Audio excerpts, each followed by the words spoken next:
Wah, halo Tasya. Nah, seneng banget ya akhirnya hari ini kita bisa kembali beribadah bersama-sama.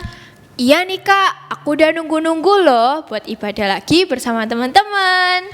Wah, mantap banget. Apalagi ibadah hari ini sangat spesial banget. Tahu nggak kenapa?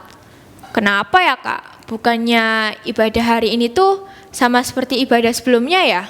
Bukan cuma ibadah minggu biasa. Hari ini kita akan ada ibadah Pentakosta. Pentakosta? Apa itu Kak?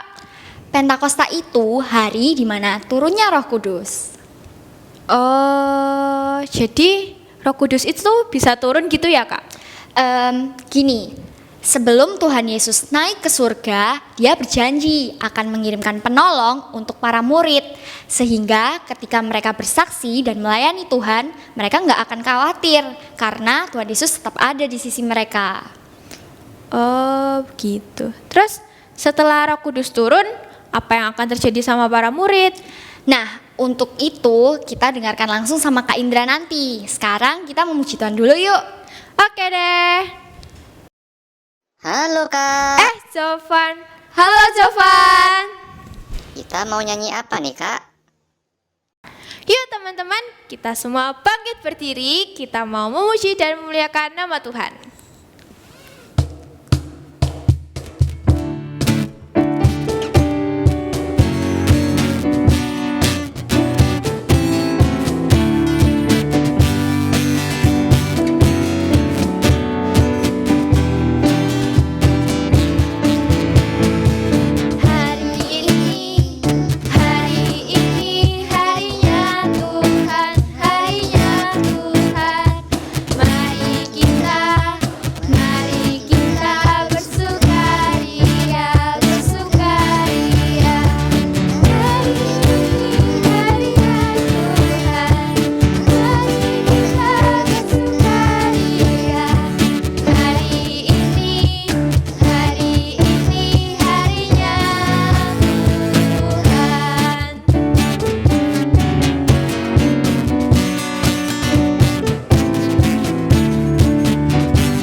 Yuk kita ulangi lagu ini dari awal. Hari ini harinya Tuhan, Mari kita bersukaria.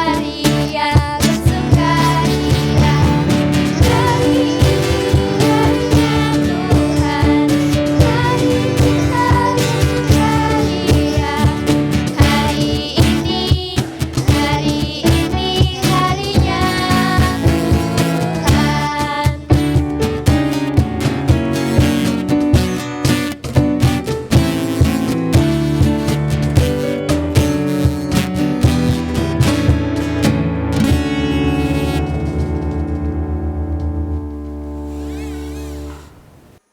Wah, capek aku. Loh, Jovan gimana sih memuji Tuhan kok capek? Semangat dong. Iya di Jovan, kok capek sih? Nah teman-teman, sebelum kita melanjutkan ibadah kita, yuk kita berdoa. Tuhan Yesus, terima kasih kami datang kepadamu Tuhan. Berkati kami yang akan memuji dan memuliakan namamu Tuhan. Terima kasih Tuhan Yesus. Di dalam namamu, haleluya, amin. Kak, kita pujian lagi nggak? Tentu dong, harus lebih semangat nih di lagu ini. Yuk teman-teman yang ada di rumah, kita pujikan lagu Firman Tuhan ada di hatiku.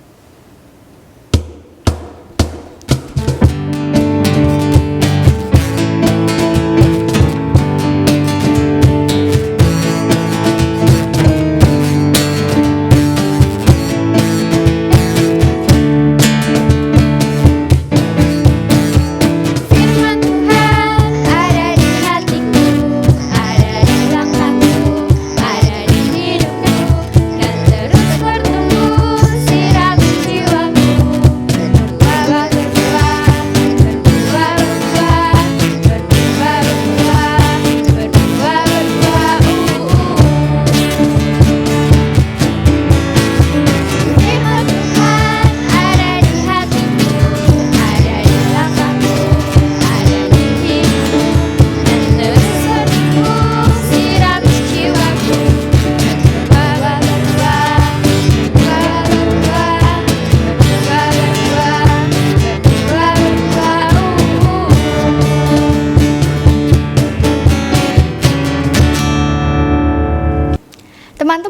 telah tiba waktunya untuk kita memberikan persembahan. Kalian dapat menitipkan persembahan kalian kepada orang tua untuk disampaikan ke kantor gereja.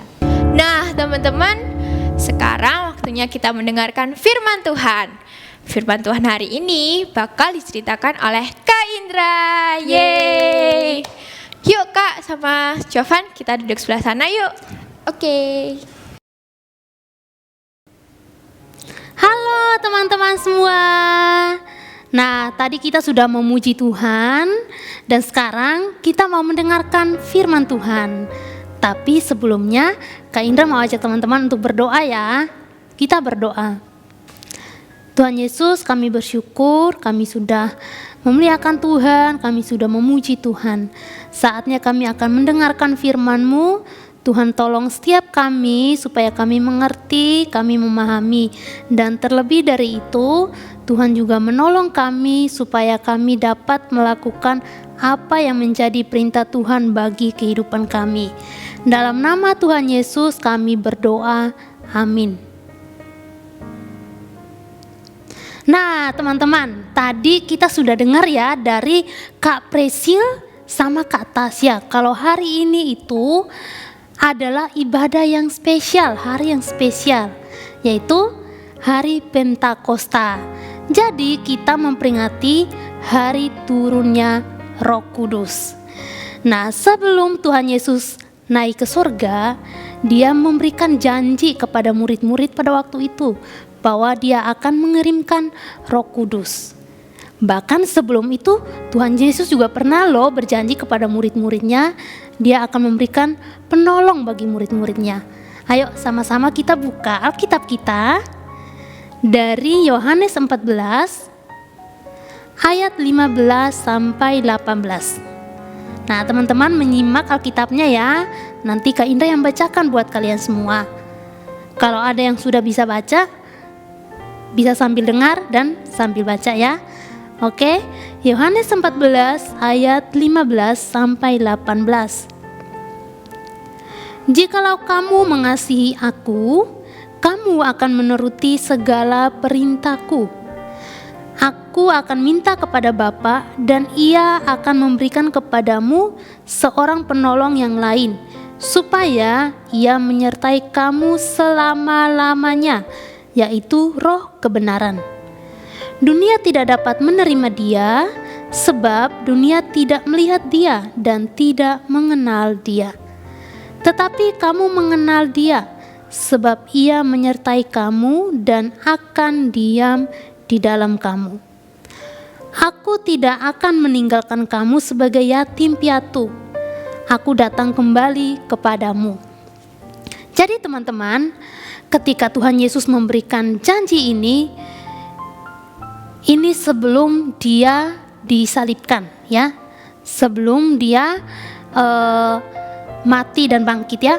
Jadi waktu itu Dia ngomong sama murid-murid ya, saya akan pergi ke sebuah tempat, tapi kemana saya akan pergi kalian tidak dapat mengikuti saya sekarang ini. Berarti nantinya mereka murid-murid bisa pergi dong kemana Tuhan Yesus pergi. Tapi untuk saat itu mereka belum bisa mengikuti Tuhan Yesus. Tentunya mereka galau ya, sedih ya, karena sudah bersama dengan Tuhan Yesus sudah lama ya, melayani bersama, memberitakan Injil bersama. Tapi sekarang Tuhan Yesus akan pergi. Oleh karena itu Tuhan Yesus memberikan janji kepada mereka bahwa kalian tidak akan sendirian. Saya akan mengirimkan penolong bagi kalian. Di ayat yang ke-15 dikatakan bahwa jikalau kamu mengasihi aku, kamu akan menuruti segala perintahku. Nah, jadi teman-teman, sebelum kalau misalnya ya kita baca di pasal-pasal sebelumnya, contohnya di pasal 13 ya, di situ Tuhan Yesus mengatakan bahwa kalian harus tetap melakukan perintahku. Nah, meskipun Tuhan Yesus nantinya akan meninggalkan mereka secara fisik, tapi Tuhan Yesus mau mereka tetap melakukan perintahnya, yaitu memberitakan Injil. Nah, jikalau kamu mengasihi aku, artinya kalau memang murid-murid mengasihi Tuhan Yesus, maka otomatis mereka akan menuruti segala perintah Tuhan. Jadi kalau mereka melakukan perintah Tuhan, tandanya mereka mengasihi Tuhan Yesus. Nah, tapi melakukan perintah Tuhan itu, memberitakan Injil itu gampang gak sih teman-teman?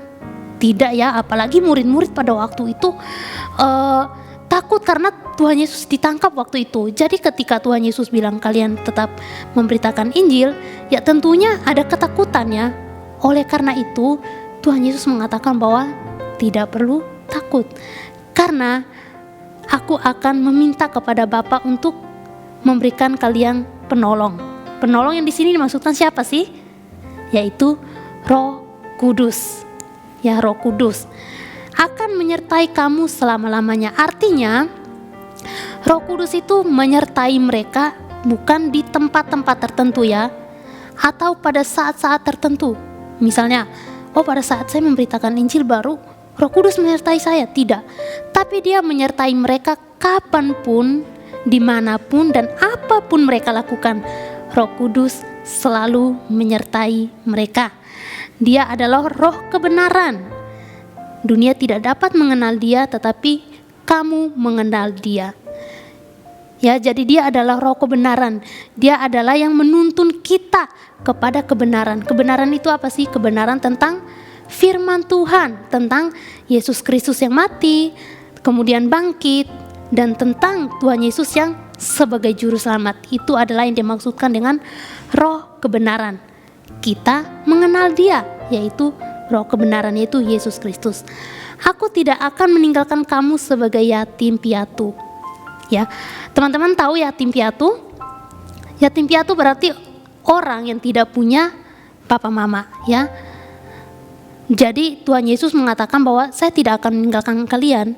Saya akan selalu bersama dengan kalian. Buktinya adalah dia mengirim Roh Kudus kepada murid-muridnya. Nah, kemudian kita lihat di sini ya bahwa Tuhan Yesus mengatakan kamu harus menuruti perintahku.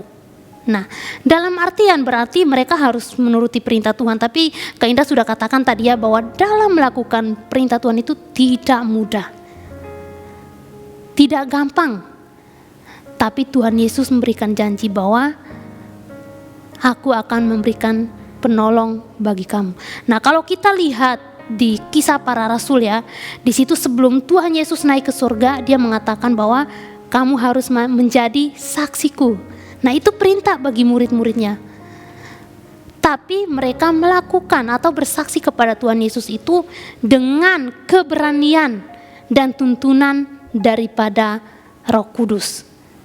Jadi Roh Kudus itu tidak hanya diberikan pada murid-murid pada waktu itu, tetapi kepada setiap kita hari ini yang sudah percaya kepada Yesus Kristus. Roh Kudus itu tinggal di dalam hati kita, ya. Roh Kudus itu diberikan secara pribadi kepada kita, kepada Kak Indra, kepada teman-teman, kepada setiap orang yang percaya kepada Yesus Kristus sebagai juru selamat. Roh Kudus itu menjadi milik kita dan kita menjadi miliknya Roh Kudus. Nah, Tuhan Yesus mengatakan juga bahwa kalau kamu sudah diselamatkan, sudah dimerdekakan, itu ada di Galatia ya, maka kamu harus hidup menurut Roh, hidup oleh Roh. Hidup oleh Roh itu maksudnya apa ya? Jadi Roh Kudus itu sudah tinggal di dalam hati kita, maka Dia yang memperbaharui kita untuk melakukan segala sesuatu yang sesuai dengan firman Tuhan. Nah, coba kita lihat ya di Galatia itu ya. Pasti teman-teman tahu ya, buah roh ya, bahkan ada lagunya di situ. Galatia 5 ayat 16. Maksudku ialah hiduplah oleh roh, maka kamu tidak akan menuruti keinginan daging. Keinginan daging itu berarti segala sesuatu yang tidak sesuai dengan perintah Tuhan, ya. Ya, seperti penyembahan berhala, perselisihan, iri hati, amarah. Tetapi kita yang sudah menerima Roh Kudus itu di dalam hati kita, kita diperintahkan oleh Tuhan untuk hidup menurut Roh, hidup oleh Roh. Nah, apa yang harus kita lakukan? Seperti yang dikatakan dalam Galatia 5 ayat 22. Tetapi buah roh ialah kasih, sukacita, damai sejahtera, kesabaran, kemurahan, kebaikan, kesetiaan, ayat 23, kelemah lembutan, penguasaan diri, dan tidak ada hukum yang menentang hal-hal itu. Nah, teman-teman, kita sudah diselamatkan oleh Kristus. Kita sudah menjadi miliknya. Bahkan dia itu memberikan Roh Kudus kepada kita. Dan kita harus hidup menghasilkan buah, yaitu buah roh. Nah, pertanyaannya adalah, gampang gak sih kita mengasihi? Terus gampang gak sih kita sabar dengan orang yang mungkin nyebelin gitu ya? Mungkin agak susah ya, tetapi hari ini kita belajar bahwa ada Roh Kudus yang memberikan kita kemampuan untuk bisa melakukan itu, mengasihi orang lain, terus juga menjadi orang yang sabar, menguasai diri kita. Nah, Roh Kudus yang memampukan kita.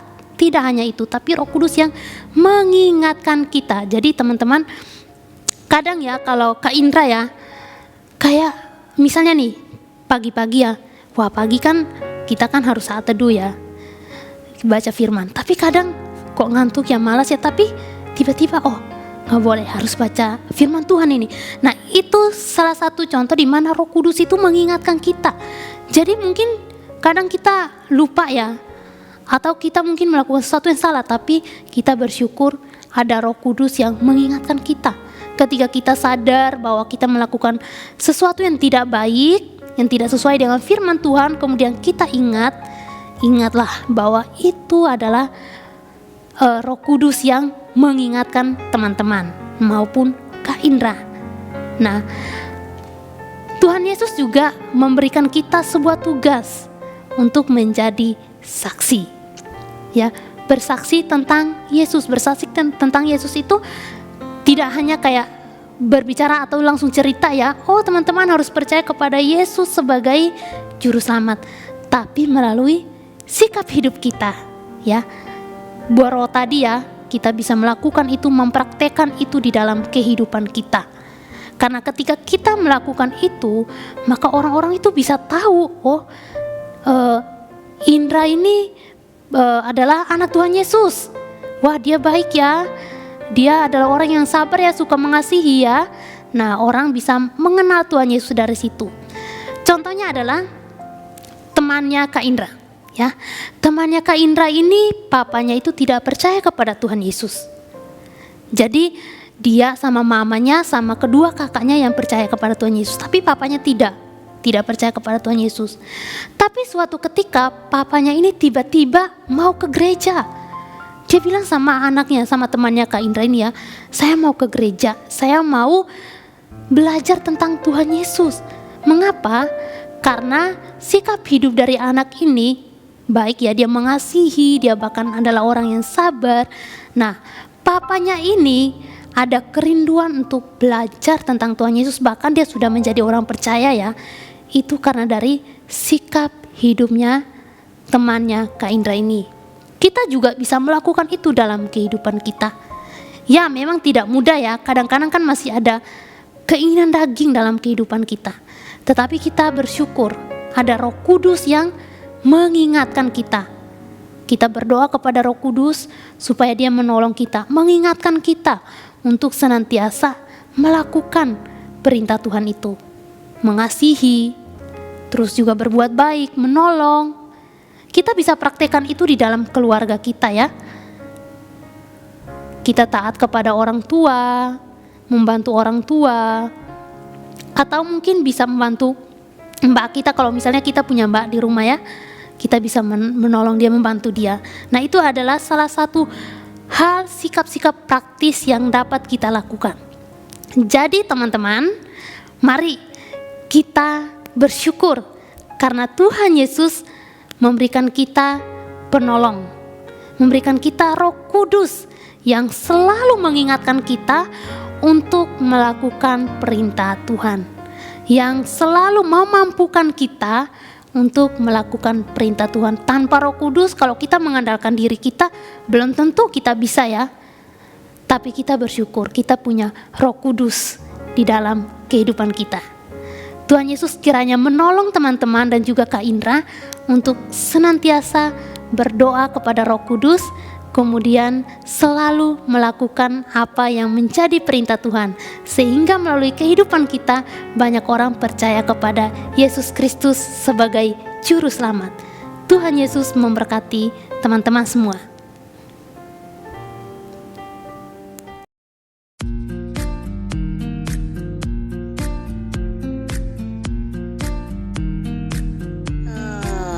Capeknya. Habis ibadah aku jadi lapar nih. Ma, ada makanan apa siang ini? Loh, Jovan, kok teriak-teriak ya? Kalau bicara itu pelan-pelan aja. Itu makanan sudah Mama siapkan, segera makan kalau lapar. Oke Ma, thank you.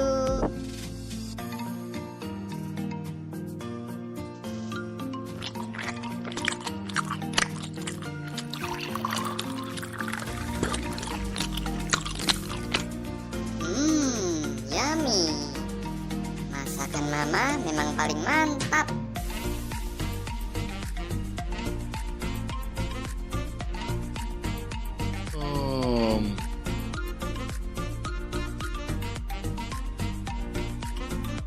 Jovan, kok piring dan gelasnya tidak diringkas?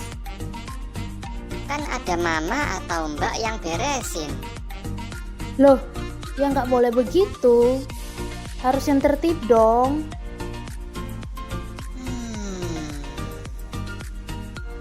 Oh iya ya. Tapi aku malas.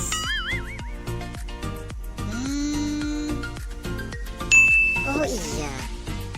Roh Kudus, tolong saya ya supaya rajin. Oke Ma, aku beresin ya piring dan gelasku. Nah, gitu dong. Tuhan senang loh kalau anaknya itu rajin. Iya Ma, tadi aku dengar di sekolah minggu kalau kita ini memiliki Roh Kudus yang menolong kita untuk menjadi anak Tuhan yang taat.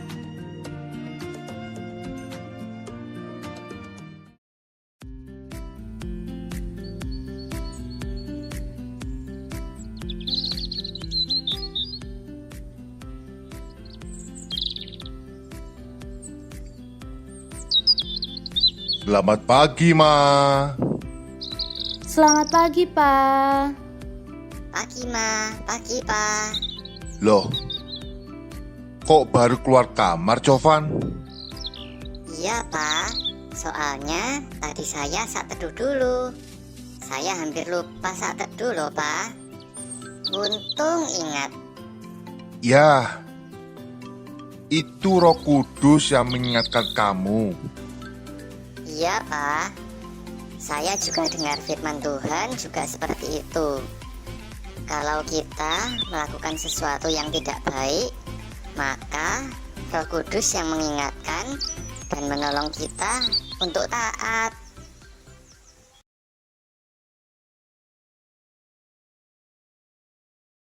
Nah, teman-teman, kita sudah menyaksikan ya cerita panggung boneka tadi, yaitu tentang keluarganya Jovan. Jadi setelah Jovan makan, dia biarin tuh piring-piringnya ya, tidak diberesin. Tapi kemudian dia membereskan. Dia menyadari kalau itu sesuatu yang tidak baik. Nah, mengapa? Karena Roh Kudus yang mengingatkan dia. Nah, dia juga hampir lupa tuh saat teduh. Tapi dia ingat dan dia saat teduh. Mengapa? Karena ada Roh Kudus yang menolong dia, yang mengingatkan dia.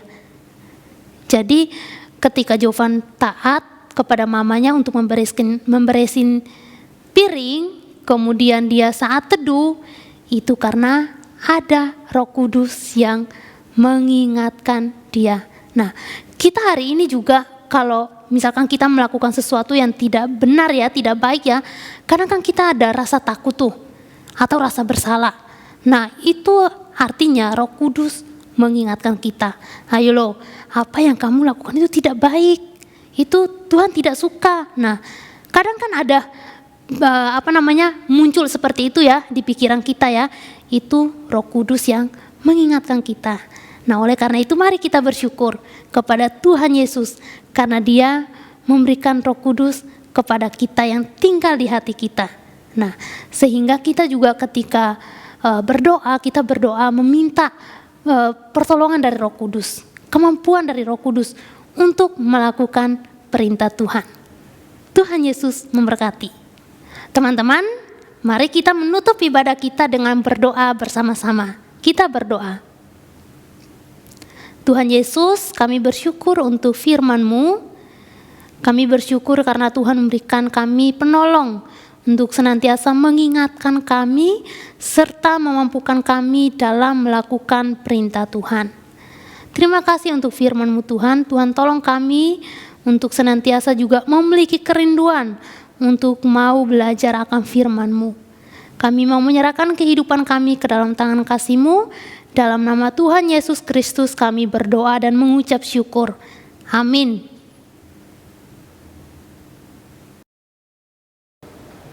Nah, teman-teman, tadi kita sudah mendengarkan firman Tuhan. Sekarang kita mau mengakhiri ibadah kita hari ini. Kita mau menyanyikan lagu apa ya Kak Prisil? Supaya kita tetap ingat pesan Tuhan Yesus, yuk sama-sama kita nyanyikan bersaksi terus sampai Tuhan datang.